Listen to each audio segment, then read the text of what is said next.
কি ব্যাপার? আপনি কে? আপনি এখানে কি চান? আপনার সাথে কথা বলার জন্য অপেক্ষা করছি। কোন ব্যাপারে? আমার ফোন ছিনতাই হয়েছে। একটা এফআইআর করে চলে যান। করেছি। তাহলে তো হলো, যান বাসায় যান। না, শুনেছি এহসান সাহেব নাকি এই কেসটা হ্যান্ডেল করছেন, তাই তার সাথে কথা বলতে চাইছিলাম। তাহলে তো কথা একদমই শেষ। আপনি ফোনের ডিটেলস দিয়ে গেছেন না, ওটা পেলে আমরা সাথে সাথে আপনাকে জানিয়ে দেবো। হ্যাঁ, যান। শোনেন, অপরাধ হওয়ার পরে অপরাধীকে আইনের আওতায় আনা যেমন আপনাদের দায়িত্ব, তেমনি অপরাধ যেন না হয় সেটা দেখাও কিন্তু আপনাদের দায়িত্ব। বেতন কিন্তু আপনি সেজন্যও পান। এই আপনার সমস্যা কি? সমস্যা কি আপনার? রেগে যাচ্ছেন কেন? ঠান্ডা মাথায় চিন্তা করে দেখেন, আমি একটা কথা অন্যায্য বলিনি। দেখেন, অনেক প্যারা দিয়েছেন কিন্তু যান, এখন যান তো আপনি, যান যান। আচ্ছা ঠিক আছে, আমার ঠিকানা দেওয়া আছে আর ফোনের বিবরণও দেওয়া আছে। ফোনটা পেলে আমাকে জানাবেন। তাছাড়া আমার হাজব্যান্ডের ফোন নাম্বারও দেওয়া আছে, ওকে জানালেই চলবে। ঠিক আছে, অনেক ফ্যাস করছেন তো, এখন যান না আপনি, যান। আরে যান। কাবিন, এই কাবিন।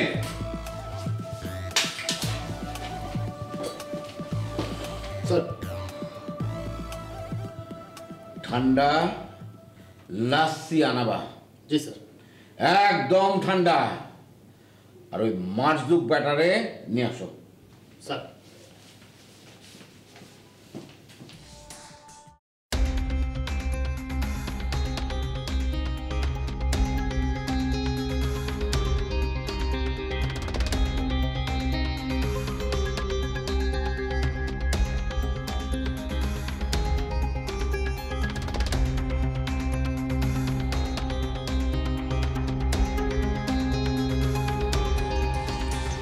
ধানাই বানাই বাদ দিয়া সোজা বাংলায় কথা বলেন। আমি খুন করি নাই স্যার। ওই যে আগেই বললাম, ধানাই বানাই ছেড়ে সোজা বাংলায় বলেন। বিশ্বাস করেন স্যার? আমি বিশ্বাস করেছি। এই যে আপনার সমস্ত কাগজপত্র। আপনি কিছুদিন আগেও জেলে ছিলেন, 6 মাস জেল খেটে মাত্র পেরোলে বেরিয়েছেন। আপনার নামে বেশ কয়েকটা মামলা আছে, চাঁদাবাজির মামলা, সন্ত্রাসী মামলা, নারী নির্যাতনের মামলা। এগুলো সব আমি বিশ্বাস করছি। তাহলে কেন আমি বিশ্বাস করব না যে আপনি সেজুতি খানকে খুন করেছেন? কারণ স্যার, আমি খুন করি নাই। আর ওরে খুন করে আমার কি লাভ আছে? কিন্তু মোটিভ তো একমাত্র আপনারই আছে। সেজুতি খান মারা যাওয়ার পর তার সমস্ত স্থাবর অস্থাবর সম্পত্তির মালিক হবে তার একমাত্র জীবিত আত্মীয়, সেটা হচ্ছেন আপনি। কি কম স্যার, জীবন অনেক বদমাইশি করছি স্যার, কিন্তু মানুষ খুন করার কলজা আমার নাই স্যার।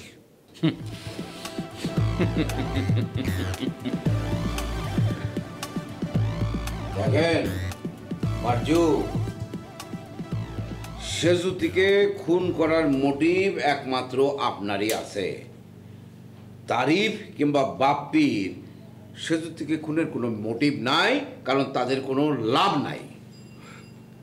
স্যার, ওই তারিখ তো আপনার বললো স্যার, ওই বাপ্পি সেদিন আবার আসছিল, সোজা সেজুতির রুমে গেছে। বিশ্বাস করেন স্যার, ওই দিন আমার সেজুতির সাথে দেখাই হয় নাই।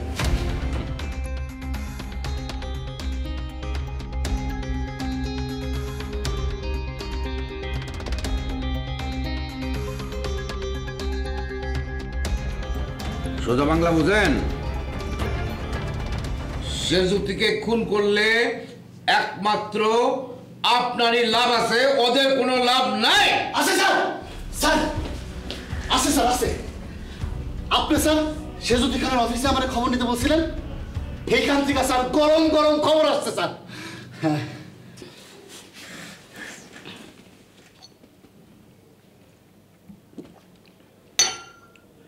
কি খবর? বলতে পারি, তবে একটা শর্তে। মানে? আপনি যদি আমারে শ্রীলঙ্কা নিয়ে যান তাইলে বলবো।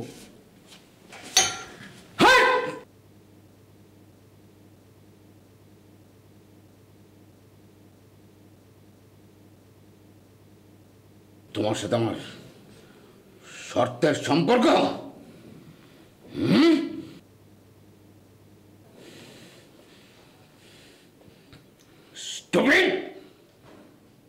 ফাজলামি করো আমার সাথে? এখানে চাকরি করো তুমি আমার নিচের পোস্টে। Here I am your boss. Sorry sir, ভুল হয়ে গেছে। যাও।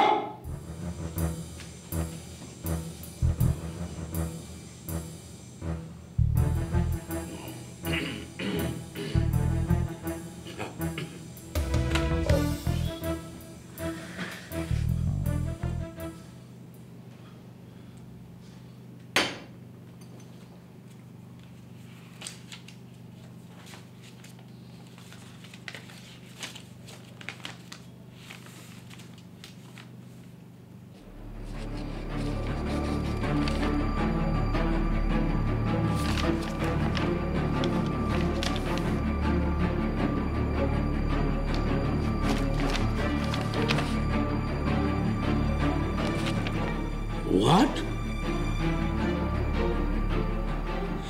সেজুতি খান তার সমস্ত স্থাবর সম্পত্তি বাপ্পির নামে উইল করে দিয়ে গেছে?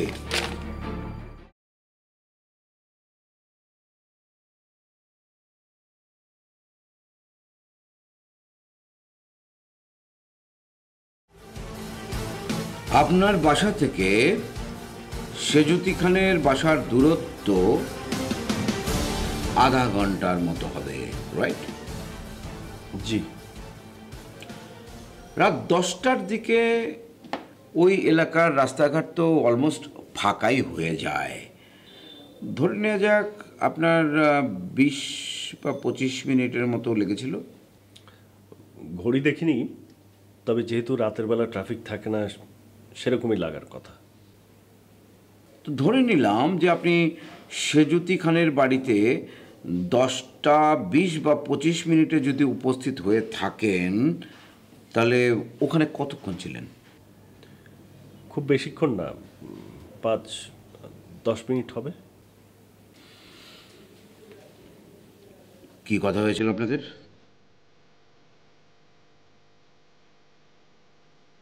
জানো, তোমার মতোই ছিলাম আমি। তুমি যেমন টোকাই আর ভিক্ষুকদের নিয়ে কাজ করছো, আমি এরকম অনেক চ্যারিটেবল অর্গানাইজেশনের মেম্বার ছিলাম। তোমার ওয়ার্ক ডেসক্রিপশন শুনে মনে হচ্ছে তোমার সঙ্গে মিলবে আমার। তোমাকে বন্ধু হিসাবে পাবার লোভ হয়ে গিয়েছিল অনেক। শুধু বন্ধুর অফার দিলে তো তুমি বিশ্বাস করতে না। তাছাড়া তোমার চাকরিটাও গেল আমার জন্য। তাই তোমাকে বন্ধু হবার জব অফার করলাম। তার জন্য আমি কৃতজ্ঞ। মন খুলে কথা বলার একটা লোকের খুব দরকার ছিল আমার। সেটাও হবার না। কেন এই কথা বলছেন কেন? লোকে ভাবে তোমার আমার প্রেম চলছে, তোমাকে বিয়ে করতে চাই আমি। ভাবুক না, তাতে কি গায়ে ফোসকা পড়ছে? না, এই ভাবনার কনসিকুয়েন্স তুমি জানো না, ভাবতেও পারছো না। কিরকম? যে লোকটা আমার সম্পত্তির লোভ করে, সে যখন ভাববে তোমাকে আমি বিয়ে করতে যাচ্ছি, তখন তোমাকে মেরে ফেলা হবে একমাত্র সমাধান। My goodness. আর মার্জুক এমন কিছু করতে পারে বলে আমি বিশ্বাস করি। তারিফকে বলে দিব তোমার 6 মাসের বেতন দিয়ে দিতে। তুমি অন্য কোথাও জবে ট্রাই করো। কিন্তু না না বাপ্পি, তোমাকে বন্ধুর মতো, ছোট ভাইয়ের মতন ধরেছি। তোমাকে নিয়ে আমি কোনো রিস্ক নিতে চাই না। তারপর দেখুন, ওনাকে খুন করার কোনো মোটিভ নেই আমার। ওনার সাথে আমার কোনো শত্রুতাও ছিল না। আর ওনাকে খুন করে আমার লাভটা কি? আচ্ছা, কিন্তু ব্যাপারটা যদি এরকম হয় যে সেজুতি খান তার সমস্ত সম্পত্তি টোকাই আর ভিক্ষুকদের ওয়েলফেয়ার ট্রাস্টের নামে উইল করে দিয়ে গেল, আর সেটার সর্বা বানিয়ে দিয়ে গেল আপনাকে, তাহলে কিন্তু এক ধরনের একটা মোটিভ দাঁড়িয়ে যায়, তাই না? সেটা তো হবার নয়। আরে এটাই তো হয়েছে। হ্যাঁ, সেজুতি খান আপনার সামনে আপনাকে ডেকে নিয়ে গিয়ে যখন এই সমস্ত কথাগুলো বলল, আর আপনি তখন লোভ সামলাতে না পেরে দ্রুত সম্পত্তির মালিক হওয়ার জন্যে তাকে খুন করে ফেললেন।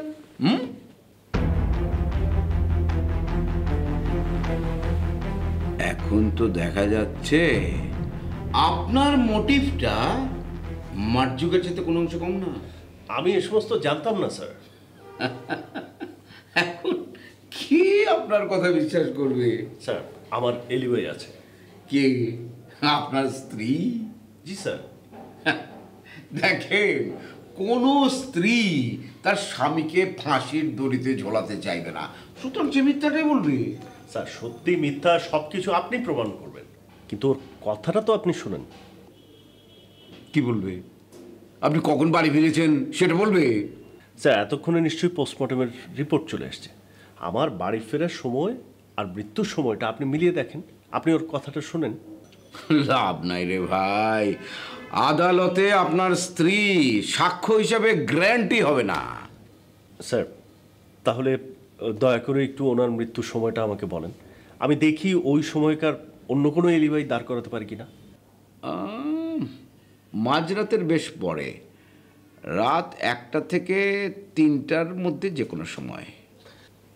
স্যার, বাড়ির দারোয়ান আমাকে 11টার ভিতরে বেরিয়ে যেতে দেখেছে, আর আমি বলছি তো আমি আমার স্ত্রীর সাথেই ছিলাম এবং 11টার মধ্যেই আমি বাড়িতে ফিরেছি। আপনি ওর সাথে কথা বলে দেখেন। ঠিক আছে, আপনার স্ত্রীকে ফোন করে আসতে বলেন থানায়। তবে আমি একটা কথা আগেই বলে দিচ্ছি, কোনো স্ত্রী চাইবে না যে তার স্বামী দোষী সাব্যস্ত হোক, তাকে ফাঁসিতে লটকে দেওয়া হোক, এবং সে স্বামীর পক্ষেই কথা বলবে, এবং এই কথা আদালতে কখনোই গ্যারান্টি হবে না। স্যার, তবু আপনি একটাবার ওর মুখ থেকে শোনেন, তাহলেই আপনার সব কিছু পরিষ্কার হয়ে যাবে। ঠিক আছে, ফোন করেন। ও বাইরেই বসে আছে, আমি একটু নিয়ে আসি। কিন্তু একদম পালাবার চেষ্টা করবেন না।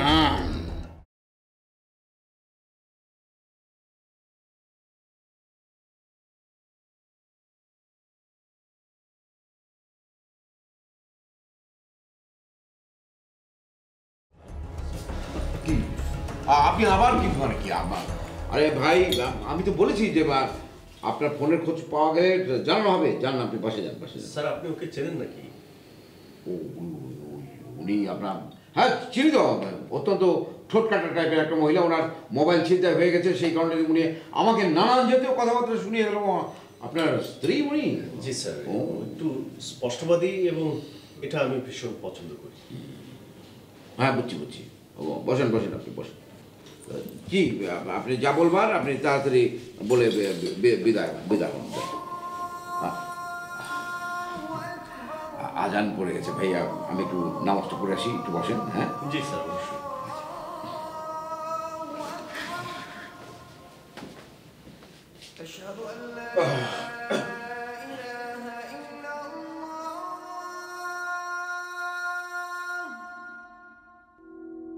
বাইরে, তুমি তো জানো আমি তো খুন করি নাই। আশ্চর্য, আমি কি করে জানবো? আমি তো আমার ঘরে ঘুমাচ্ছিলাম। মা যাতে উঠে আপনি ম্যামকে খুন করেছেন কি খুন করেননি সেটা তো আমার জানার বিষয় না। আর বোঝো না কেন? বাপ্পির সে যদি সমস্ত সম্পত্তি লেখা দিছে এবং বাপ্পি সেই সম্পত্তি পাইবো সেজুতির মৃত্যুর পর, তাই তো তাড়াহুড়ো করে তারা খুন করছে। সেটা প্রমাণ করার দায়িত্ব পুলিশের। আর আপনার ওই সম্পত্তির ব্যাপারে তো কম লোভ ছিল না। আপনি তো ম্যাডামকে বহুবার হুমকিও দিয়েছেন। আমি সেই কথাটা পুলিশকে বলবো।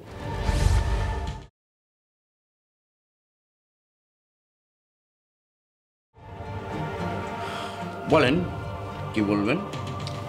স্যার আপনি জিজ্ঞেস মানে প্রশ্ন করবেন না? আরে ভাই, আপনি তো হালকা বিসি আছেন, মানে একটু বলদা আছেন আর কি। আমি তো ওনার কোনো উত্তরই নেব না, এখানে প্রশ্ন আবার করব কি? বলেন, আপনি যা খুশি বলেন। আপনি বারবার তেনা পেঁচাচ্ছিলেন ওনাকে ডেকে আনবেন, সেই জন্যে তা আমি এমনি এমনি রাজি আছি। বলেন বলেন কী বলেন। জি ম্যাডাম বলেন। উনি আপনার স্বামী? জি। ম্যারেজ সার্টিফিকেট দেখাতে পারবেন? আচ্ছা স্যার, বাসায় আছে, পারমিশন দিলে নিয়ে আসতে পারি। আর আরেকটা জিনিস আছে স্যার।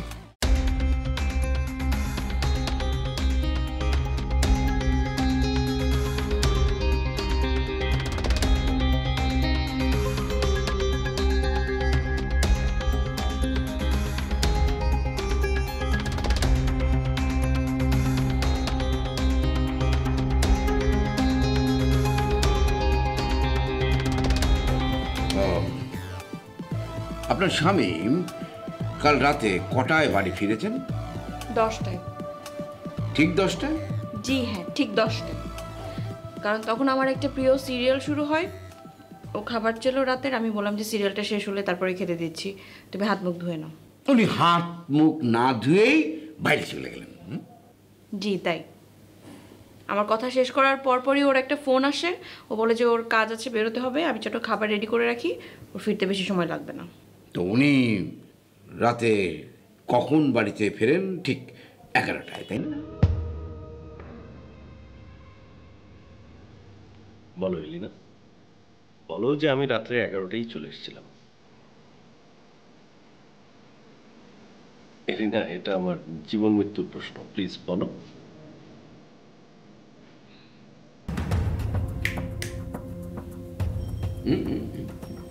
দেখি দেখি, ওখানে গিয়ে বসুন,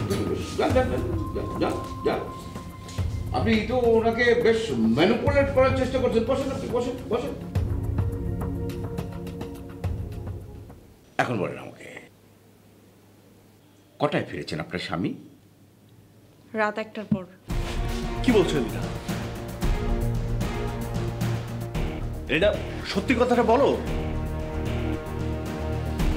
স্যার, ও ভুল বলছে স্যার। আমি মোটেও ভুল বলছি না, আমি যা বলছি সব সত্যি বলছি, একদম সজ্ঞানে সুস্থ মস্তিষ্কে বলছি। এলিনা প্লিজ, এলিনা তুমি ঠিক মতো করে বলো। This is not a matter of joke. আমাকে ফাঁসির দড়িতে ঝুলতে হবে। প্লিজ এলিনা, সত্যি কথা বলো। আমি সত্যি কথাই বলছি। বাপ্পি গতকাল রাতে 1টার পর ফিরেছিল। স্যার ও মিথ্যে বলছে স্যার। আপনি না এখনই আমাকে বললেন যে ও কখনো মিথ্যে কথা পারে না। স্যার মানে কোথাও একটা সমস্যা, কোথাও একটা ঝামেলা হচ্ছে স্যার। মানে আমি সত্যি কথা বলছি, ও ভুল বলছে। আপনি ভুল করছেন।